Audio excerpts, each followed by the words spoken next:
রোহিঙ্গা শরণার্থীদের সার্বিক অবস্থা পর্যবেক্ষণে শুক্রবার সকালে কক্সবাজার পৌঁছান যুক্তরাষ্ট্রের প্রেসিডেন্ট ডোনাল্ড ট্রাম্পের দক্ষিণ ও মধ্য এশিয়া বিষয়ক বিশেষ দূত সার্জিও গর্ড। দুপুর 2টার দিকে 14 সদস্যের মার্কিন প্রতিনিধি দলটি উখিয়ার রোহিঙ্গা ক্যাম্পে পৌঁছায়।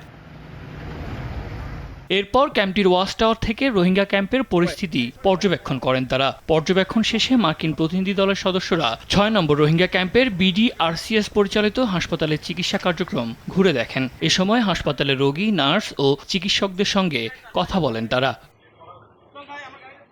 বিকেল 3:30টার দিকে উচ্চ পর্যায়ের মার্কিন প্রতিনিধি দলটি উখিয়া 4 নম্বর রোহিঙ্গা ক্যাম্পের ইউএনএইচসিআর পরিচালিত ডিস্ট্রিবিউশন সেন্টার পরিদর্শনে যান।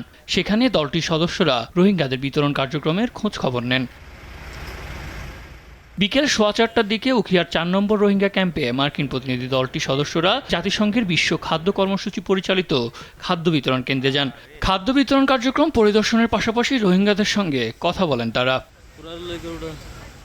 এ সময় রোহিঙ্গারা মার্কিন প্রতিনিধি দলের সফর ঘিরে বরাবরের মতো স্বদেশে ফিরতে জাতিসংঘ সহ আন্তর্জাতিক মহলের তত্ত্বাবধানে প্রত্যাবর্ষণের দাবি জানান।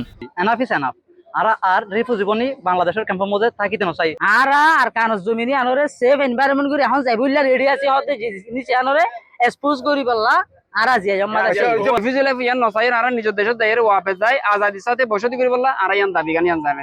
রোহিঙ্গা ক্যাম্পে সার্বিক পরিদর্শন কার্যক্রম শেষে উখিয়া উপজেলা সদরের নর্থ অ্যান্ড ক্যাফে শরণার্থী ত্রাণ ও প্রত্যাবাসন কমিশনার সহ কর্মকর্তাদের সঙ্গে বৈঠক করেন সার্জিও গর্ড।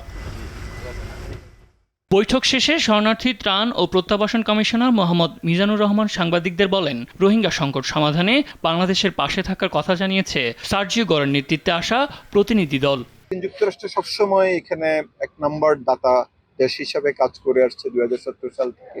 ওনারা কন্টিনিউ করবেন। ওনারা বলেছেন যে ওনাদের ট্যাক্স পেয়ারদের মানি কিভাবে খরচ হয় ওনারা নিজ চোখে দেখতে এসেছেন এবং ওনারা দেখে সন্তোষ প্রকাশ করেছেন। শনিবার সকালে প্রধানমন্ত্রী তারেক রহমানের সঙ্গে সৌজন্য সাক্ষাৎ করবেন সার্জিও গর্ড। এর মধ্য দিয়ে শেষ হবে মার্কিন বিশেষ দূতের 3 দিনের বাংলাদেশ সফর। সাদ আহমেদ, নিউজ ডেস্ক, দেশ টিভি।